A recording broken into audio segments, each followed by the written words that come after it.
Capítulo 34. Phileas Fogg estava na prisão. Tinham-no trancafiado no posto policial da Custom House, a alfândega de Liverpool, e aí deveria passar a noite esperando ser transferido para Londres. No momento da detenção, Passepartout tinha tentado se precipitar sobre o detetive. Os polissemi impediram. Mr. Zaouda, aterrada pela brutalidade do fato, nada sabendo, nada compreendia. Passepartout lhe explicou a situação. Mr. Fogg, este honesto e corajoso gentleman, ao qual ela devia a vida, estava preso como ladrão. A jovem protestou contra tal alegação, seu coração se indignou, e as lágrimas correram de seus olhos, quando viu que nada podia fazer, nada tentar, para salvar seu salvador. Quanto a Fix, tinha prendido o gentleman porque seu dever lhe comandava prendê-lo, fosse culpado ou não. A justiça decidiria. Mas então um pensamento veio a Passepartout, o pensamento terrível de que ele era decididamente a causa de toda aquela desgraça. Com efeito, por que tinha ocultado o que se passava de Mr. Fogg? Quando Fix tinha se revelado sua qualidade de inspetor de polícia e a missão de que tinha sido encarregado, por que tinha decidido não avisar o patrão? Este, prevenido, teria sem dúvida dado a Fix provas de sua inocência, teria demonstrado seu erro, em todo o caso, não teria levado às suas custas e nas suas costas este mal agradecido agente, cujo primeiro cuidado tinha sido prendê-lo, no momento em que punha o pé no solo do Reino Unido. Ao pensar em suas faltas, em suas imprudências, o pobre rapaz era tomado de irresistíveis remorsos. Chorava, dava pena vê-lo. Queria dar com a cabeça na parede. Mr. Zapesar e ele tinham ficado, apesar do frio, no peristilo da alfândega. Não queriam nem um nem a outra deixar o lugar. Desejavam rever ainda uma vez Mr. Fogg. Quanto a este gentleman, estava bem e em regra arruinado, e justo no momento em que ia alcançar seu objetivo. Esta detenção o perdia irrevogavelmente. Tendo chegado ao meio-dia menos 20 em Liverpool, dia 21 de dezembro, tinha até às 8h45 para se apresentar no Reform Club, ou seja 9h15, e não precisaria mais de 6 para chegar a Londres. Neste momento, quem tivesse penetrado no posto policial da alfândega, teria encontrado Mr. Fogg, imóvel, sentado num banco de madeira, sem cólera, imperturbável. Resignado, não sabemos, mas este último golpe não o tinha podido emocionar, pelo menos aparentemente. Teria-se formado nele uma dessas tempestades secretas, terríveis porque são reprimidas, e que não eclodem senão no último momento com uma força irresistível? Não sabemos. Mas Phileas Fogg estava ali, calmo, aguardando, o quê? Conservaria alguma esperança? Confiaria ainda no sucesso, quando a porta desta prisão estava trancada sobre ele. Fosse como fosse, Mr. Fogg tinha cuidadosamente posto seu relógio sobre uma mesa e olhava os ponteiros avançarem. Nenhuma palavra escapava de seus lábios, mas seu olhar tinha uma fixidez ímpar. Em todo caso, a situação era terrível, e, para quem não pudesse ler naquela consciência, ela se resumia assim. Homem honesto, Phileas Fogg estava arruinado. Homem desonesto, estava preso. Teria então o pensamento de se salvar? Pensava em procurar se este posto apresentaria uma saída praticável? Pensava em fugir? Seríamos tentados a acreditar que sim, porque, em certo momento, inspecionou o quarto. Mas a porta estava solidamente fechada e as janelas guarnecidas de barras de ferro. Voltou a se sentar, e tirou da carteira o roteiro da viagem. Na linha que trazia estas palavras. 21 de dezembro, sábado, Liverpool, acrescentou. 80 graus dia, 11h40 da manhã, e esperou. 1 hora soou no relógio da Custom House. Mr. Fogg constatou que o seu relógio estava 2 minutos adiantado em relação a ele. 2 horas. Admitindo que tomasse neste momento um expresso, poderia ainda chegar a Londres e ao Reform Club antes das 8h45 da noite. Sua testa enrugou-se ligeiramente. Às 2h33, um barulho ressoou do lado de fora, um barulho tumultuoso de portas que se abriam. Ouviu-se a voz de Passepartout, ouviu-se a voz de Fix. O olhar de Phileas Fogg brilhou um instante. A porta do posto policial se abriu, e viu Mr. Zaouda, Passepartout, Fix, que se precipitaram para ele. Fix estava sem fôlego, cabelos em desalinho. Não podia falar. Senhor, balbuciou, senhor, uma semelhança deplorável. Ladrão está preso há 3 dias, está livre. Phileas Fogg estava livre. Foi até o detetive. Olhou diretamente para seu rosto, e, fazendo o único movimento rápido que jamais tinha feito em sua vida, recuou seus 2 braços para trás, depois, com a precisão de um autômato, bateu com seus 2 punhos no infeliz inspetor. Bem dado! Exclamou Passepartout, que, se permitindo um infame trocadilho, bem indigno de um francês, acrescentou. Cáspite. Eis o que se pode chamar de um soco inglês bem aplicado. Fix, derrubado, não pronunciou palavra. Levará o que tinha merecido. Mas de imediato Mr. Fogg, Mr. Zaouda, Passepartout deixaram a alfândega. Lançaram-se em um veículo, e, em alguns minutos, chegaram à estação de Liverpool. Phileas Fogg perguntou se havia um expresso prestes a partir para Londres. Eram 2h40. O expresso tinha partido havia 35 minutos. Phileas Fogg solicitou então um trem especial.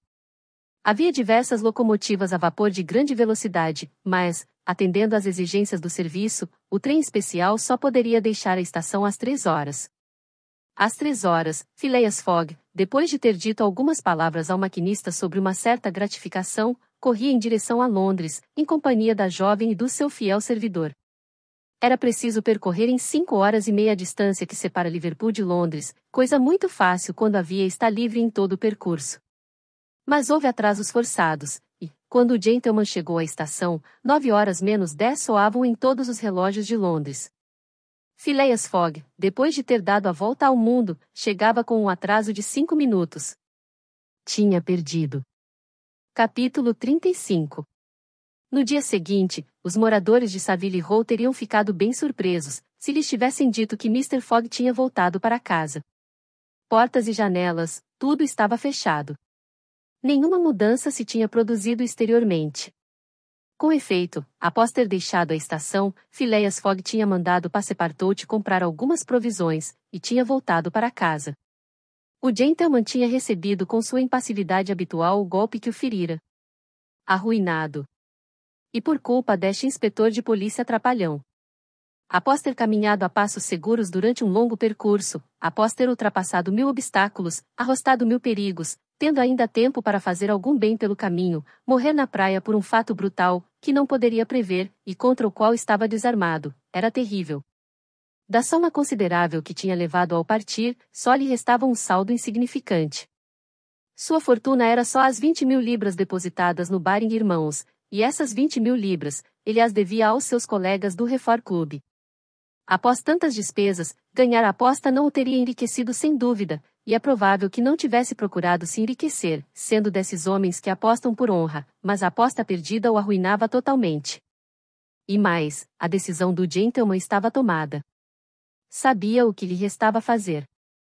Um quarto da casa de Savile Row tinha sido reservado para Mr. Zaouda. A jovem estava desesperada.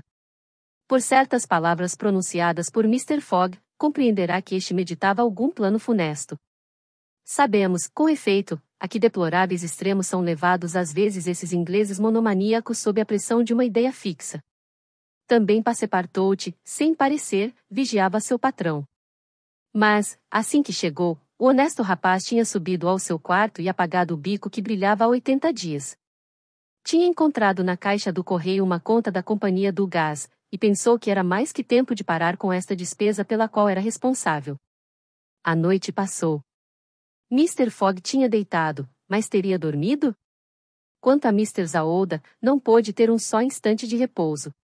Passepartout, este, tinha vigiado como um cão à porta de seu patrão. No dia seguinte, Mr. Fogg o chamou e recomendou-lhe, em termos muito breves, que cuidasse do almoço de Mr. Zaouda. Para ele se contentaria com uma xícara de chá e uma torrada. Mr. Zaouda que o desculpasse no almoço e no jantar, porque todo seu tempo estaria consagrado a colocar em ordem seus negócios. Não desceria. À noite somente, e pedia a Mr. Zaouda permissão para encontrá-la por alguns instantes. Passepartout, tendo recebido o programa do dia, tinha que se conformar com ele. Olhava seu patrão sempre impassível, e não podia se decidir a deixar o quarto. Seu coração estava aflito, sua consciência torturada por remorsos, porque se acusava mais que nunca deste irreparável desastre. Sim. Se tivesse avisado Mr. Fogg, se lhe tivesse revelado os projetos do agente Fix, Mr. Fogg não teria certamente arrastado o agente até Liverpool, e então... Passepartout não pôde se conter. Meu patrão. Senhor Fogg! Exclamou, amaldiçoe-me. É por minha culpa que... Não acuso ninguém, respondeu Phileas Fogg no tom mais calmo. Vá. Passepartout deixou o quarto e veio encontrar a jovem, a qual participou as intenções de seu patrão. Madame, acrescentou, por mim nada posso, nada. Não tenho nenhuma influência sobre o espírito de meu patrão. A senhora, talvez. Que influência teria? Respondeu Mr. Zaouda. Mr. Fogg não sente influência alguma. Compreendeu alguma vez que o meu reconhecimento estava prestes a transbordar. Leu alguma vez em meu coração. Meu amigo, é preciso não o deixar, um só instante. Disse que ele manifestou a intenção de falar comigo esta noite? Sim, madame.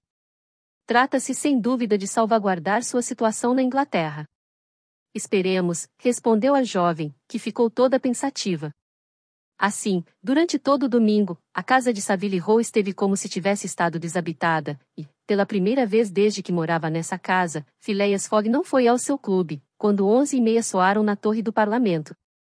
E por que este gentleman teria se apresentado ao Reform Club? Seus colegas já não o esperavam mais. Pois que, na véspera à noite, naquela data fatal do sábado dia 21 de dezembro, às 8h45, Phileas Fogg não tendo aparecido no salão do Reform Club, sua aposta estava perdida. Nem era necessário que fosse ao seu banqueiro retirar a soma de 20.000 libras. Seus adversários tinham em mãos um cheque assinado por ele, e bastaria um simples lançamento feito no Baring para que as 20.000 libras lhes fossem creditadas. Mr. Fogg não tinha por que sair, e não saiu. Ficou no seu quarto e pôs em ordem seus negócios. Passepartout não cessou de subir e descer a escada da casa de Savile Row. As horas não andavam para este pobre rapaz. Escutava a porta do quarto do patrão, e, fazendo isso, não julgava cometer a menor indiscrição. Olhava pelo buraco da fechadura, e imaginava ter esse direito. Passepartout temia a cada instante alguma catástrofe. Às vezes, pensava em Fix, mas uma reviravolta se tinha produzido em seu espírito. Não queria mais mal ao agente de polícia. Fix tinha se enganado como todo mundo a respeito de Phileas Fogg, e, seguindo, prendendo-o, não tinha feito mais que o seu dever, enquanto que ele. Esta ideia o oprimia, e ele se julgava o último dos miseráveis. Quando, por fim, Passepartout se achava infeliz demais para ficar sozinho, batia à porta de Mr. Zaouda, entrava no quarto, sentava-se a um canto sem dizer palavra, e contemplava a jovem sempre pensativa. Pelas 7h30 da noite, Mr. Fogg mandou perguntar a Mr. Zaouda se o podia receber, e alguns instantes depois, a jovem e ele estavam a sós no quarto. Phileas Fogg pegou uma cadeira e sentou perto da lareira, de frente para Mr. Zaouda. Seu rosto não refletia nenhuma emoção. O Fogg do regresso era exatamente o Fogg da partida. Mesma calma, mesma impassibilidade. Permaneceu sem falar por 5 minutos. Depois, erguendo os olhos para Mr. Zaouda. Madame, disse, me perdoa por tê-la trazido para a Inglaterra? Eu, Mr. Fogg. Respondeu Mr. Zaouda, comprimindo os batimentos de seu coração. Por favor, me deixe concluir, retomou Mr. Fogg. Quando tive o pensamento de levá-la para longe daquele país, que se tornará tão perigoso para si, era rico, e contava colocar uma parte da minha fortuna à sua disposição. Sua existência teria sido feliz e livre. Agora, estou arruinado. Eu sei, Sr. Fogg, respondeu a jovem, e eu perguntarei do meu lado, me perdoa por tê-lo seguido e, quem sabe, ter talvez, ou atrasando, contribuído para a sua ruína? Madame, não podia ficar na Índia, e sua salvação só estaria assegurada se afastasse o suficiente para que aqueles fanáticos não a pudessem recapturar. Assim, Sr. Fogg, retomou Mr. Zaouda, não contente de me livrar de uma morte horrível, se sentiu obrigado a assegurar minha posição no estrangeiro? Sim, madame, respondeu Fogg, mas os acontecimentos se viraram contra mim. Entretanto, do pouco que me resta, peço licença para dispor a seu favor. Mas, Sr. Fogg, o senhor, que será feito do senhor? Perguntou Mr. Zaouda. Eu, madame, respondeu friamente o gentleman, eu não preciso de nada. Mas como, senhor, encara a sorte que o espera? Como convém encarar, respondeu Mr. Fogg. Em todo caso, retomou Mr. Zaouda, a miséria não saberia alcançar um homem como o senhor. Seus amigos. Não tenho amigos, madame. Seus parentes. Já não tenho parentes. Eu lamento então, Sr. Fogg, porque o isolamento é coisa triste. Imagine. Nenhum coração onde lançar suas mágoas. Dizem contudo que a dois a própria miséria é ainda suportável. Dizem, madame. Sr. Fogg, disse então Mr. Zaouda, que se levantou e estendeu sua mão para o gentleman, quer ao mesmo tempo uma parente e uma amiga? Me quer para sua mulher. Mr. Fogg, a esta palavra, tinha também se levantado. Tinha um brilho não usual nos olhos, um tremor nos lábios. Mr. Zaouda o olhava. A sinceridade, a retidão, a firmeza e a doçura deste belo olhar de uma nobre mulher que tudo ousa para salvar aquele a quem tudo deve, o espantaram a princípio, depois o comoveram. Fechou os olhos por um instante, como que para evitar que aquele olhar lhe penetrasse mais fundo. Quando os reabriu. Eu a amo. Disse simplesmente. Sim, na verdade, por tudo o que há de mais sagrado no mundo, eu a amo, e sou todo seu. Ah! Exclamou Mr. Zaouda, levando sua mão ao coração. Passepartout foi chamado. Veio imediatamente. Mr. Fogg tinha ainda em sua mão a mão de Mr. Zaouda. Passepartout compreendeu, e seu grande rosto radiou como o sol no zênite das regiões tropicais. Mr. Fogg lhe perguntou se não seria muito tarde para ir avisar o reverendo Samuel Wilson, da paróquia de Marylebone. Passepartout sorriu o seu melhor sorrir. Nunca muito tarde, disse. Eram só 8:05. Será amanhã, segunda-feira. Disse. Amanhã, segunda-feira? Perguntou Mr. Fogg olhando a jovem. Amanhã, segunda-feira. Respondeu Mr. Zaouda. Passepartout saiu, correndo. Capítulo 36. É tempo de dizer aqui que reviravolta de opinião tinha acontecido no Reino Unido, quando se soube da prisão do verdadeiro ladrão do banco, um certo James Strang, prisão que tinha acontecido em 17 de dezembro, em Edimburgo. 3 dias antes, Phileas Fogg era um criminoso que a polícia perseguia de todo jeito, e agora era o mais honesto gentleman, que realizava matematicamente sua excêntrica viagem ao redor do mundo. Que efeito, que repercussão nos jornais! Todos os apostadores a favor ou contra, que tinham já esquecido este caso, ressuscitaram como por magia. Todas as transações voltavam a ter valor. Todos os comprometimentos reviviam, e, é preciso dizer, as apostas recomeçavam com uma nova energia. O nome de Phileas Fogg foi novamente preferencial no mercado. Os 5 colegas do gentleman, no Reform Club, passaram estes 3 dias em uma certa inquietação. Phileas Fogg, que eles tinham esquecido, reaparecia a seus olhos. Onde estaria neste momento? Em 17 de dezembro, dia em que James Strang foi preso, havia 77 dias que Phileas Fogg tinha partido, e nenhuma notícia dele. Teria sucumbido? Teria renunciado à luta, ou continuaria seu caminho seguindo o roteiro combinado? E sábado 21 de dezembro, às 8:45 da noite, iria aparecer, como o deus da exatidão, sobre a soleira do salão do Reform Club? Temos que renunciar a pintar a ansiedade em que, durante 3 dias, viveu todo este mundo da sociedade inglesa. Expediram-se despachos para a América, para a Ásia, para se ter notícias de Phileas Fogg. Mandaram vigiar de manhã à noite a casa de Savile Row. Nada. A própria polícia não sabia mais o que tinha acontecido ao detetive Fix, que se tinha tão atabalhoadamente lançado sobre uma falsa pista. O que não impediu que se fizessem novas apostas em maior escala. Phileas Fogg, como um cavalo de corrida, chegava à última rodada. Não cotavam mais a 100, mas a 20, a 10, a 5, e o velho paralítico, Lord Albemarle, esse, ao par. Assim, sábado à noite, havia multidão em Pall Mall e nas ruas vizinhas. Era como que uma imensa aglomeração de corretores, estabelecidos permanentemente nas proximidades do Reform Club. A circulação estava impedida. Discutiam, disputavam, apregoavam os Phileas Fogg como títulos dos fundos ingleses. Os policemen tinham muita dificuldade em conter os populares, e à medida em que se aproximava a hora em que Phileas Fogg deveria chegar, a emoção tomava proporções inacreditáveis. Nesta noite, os 5 colegas do gentleman estavam reunidos desde as 9 da manhã no grande salão do Reform Club.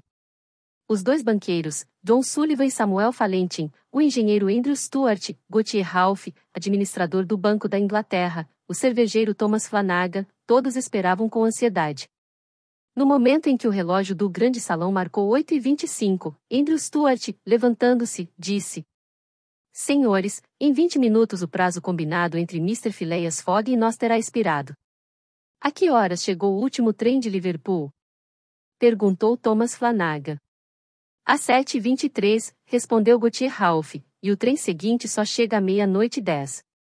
Ora, senhores, retomou Andrew Stuart, se Phileas Fogg tivesse chegado pelo trem das 7h23, já estaria aqui. Podemos, pois, considerar a aposta como ganha. Esperemos, não nos pronunciemos, respondeu Samuel Fallentin. Sabe que o nosso colega é um excêntrico de primeira. Sua exatidão é bem conhecida. Não chega jamais nem muito tarde nem muito cedo, e se aparecesse aqui no último minuto, eu não ficaria nada surpreso. E eu, disse Andrew Stuart, que estava, como sempre, muito nervoso, eu veria e não acreditaria.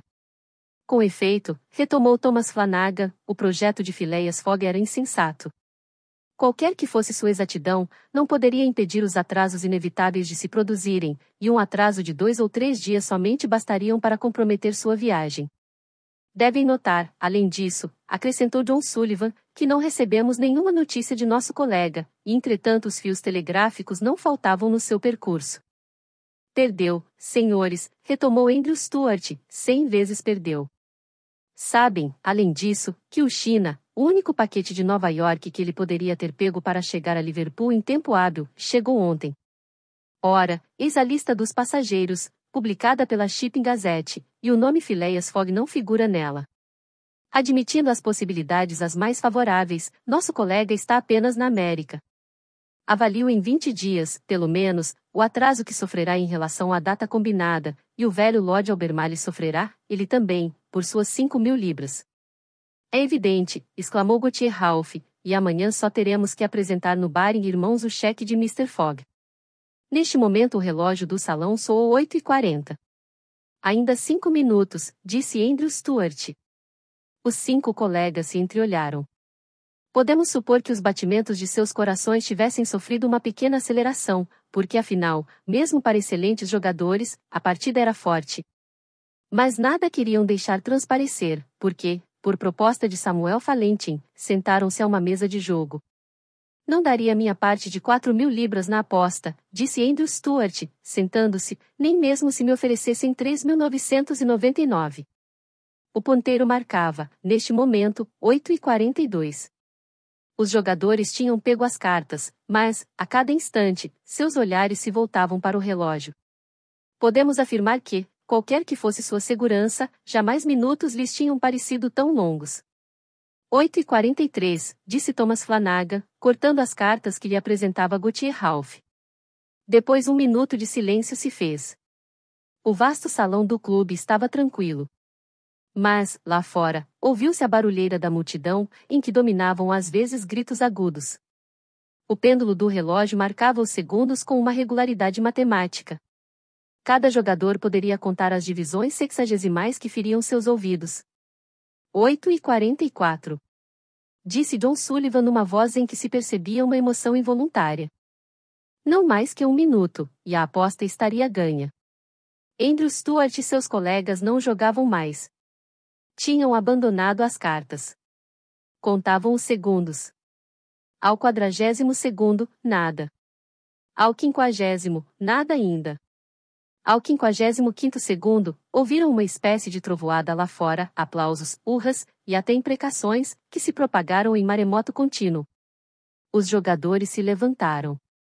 Ao 57º segundo, a porta do salão se abriu, e o pêndulo não tinha marcado o 60º, quando Phileas Fogg apareceu, seguido por uma multidão em delírio que tinha forçado a entrada do clube, e com a sua voz calma. Aqui estou, senhores, disse. Capítulo 37. Sim. Phileas Fogg em pessoa. Devemos nos lembrar de que às 8 horas da noite, 25 horas mais ou menos depois da chegada dos viajantes a Londres, Passepartout tinha sido encarregado por seu patrão de avisar o reverendo Samuel Wilson a respeito de certo casamento que deveria se realizar no dia seguinte mesmo. Passepartout tinha então partido, encantado. Ele se dirigiu a passos rápidos à residência do reverendo Samuel Wilson, que ainda não tinha voltado. Naturalmente, Passepartout esperou, mas esperou uns 20 bons minutos pelo menos. Resumindo, eram 8 horas e 35 quando saiu da casa do reverendo. Mas em que estado? Os cabelos em desordem, sem chapéu, correndo como nunca se viu ninguém correr, derrubando os que passavam, se precipitando como um vendaval sobre as calçadas. Em 3 minutos, estava de volta à casa de Savile Row, e tombou, sem ar, no quarto de Mr. Fogg. Não podia falar. Que aconteceu? Perguntou Mr. Fogg. Meu patrão, balbuciou Passepartout, casamento, impossível. Impossível? Impossível, para amanhã. Por quê? Porque amanhã é domingo. Segunda, respondeu Mr. Fogg. Não, hoje, sábado. Sábado? Impossível. É. Exclamou Passepartout. Enganou-se em um dia. Chegamos 24 horas antes, mas não restam mais que 10 minutos. Passepartout tinha agarrado seu patrão pelo colete, e o arrastava com uma força irresistível.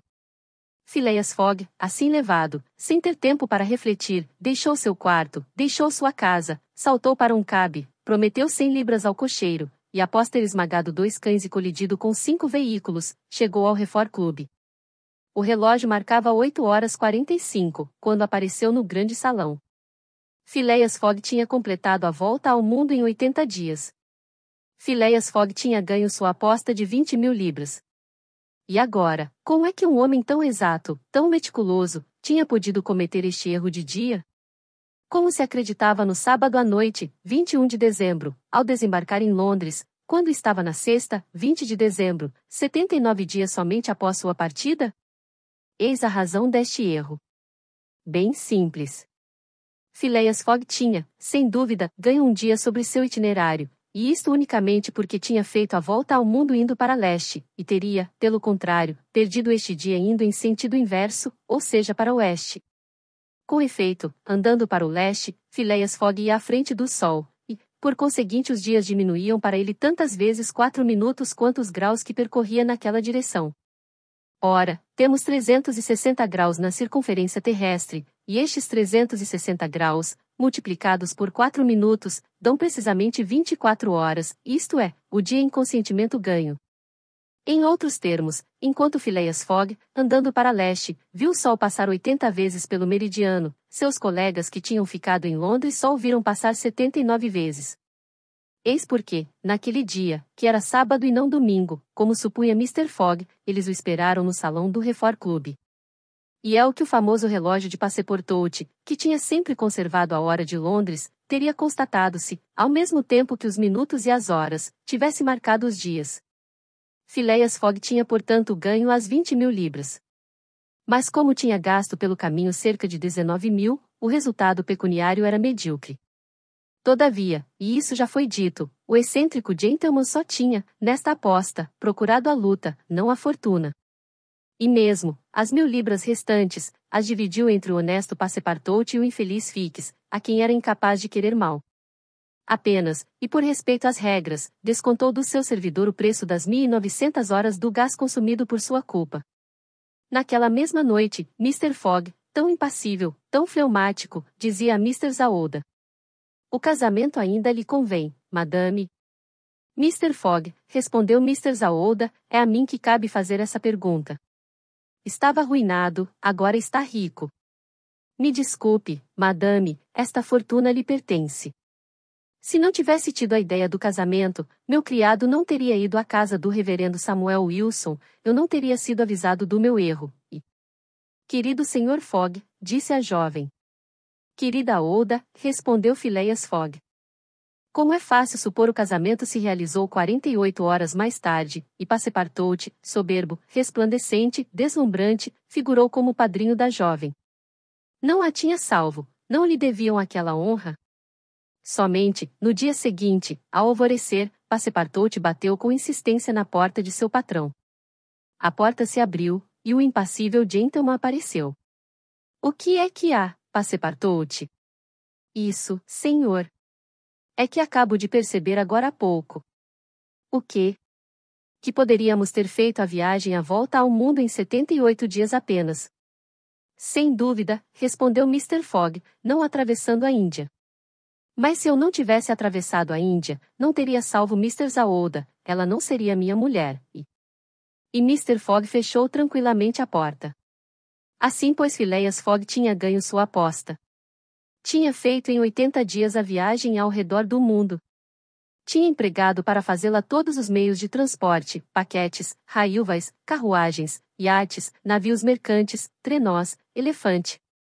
O excêntrico gentleman tinha desenvolvido nesta empresa suas maravilhosas qualidades de sangue frio e de exatidão.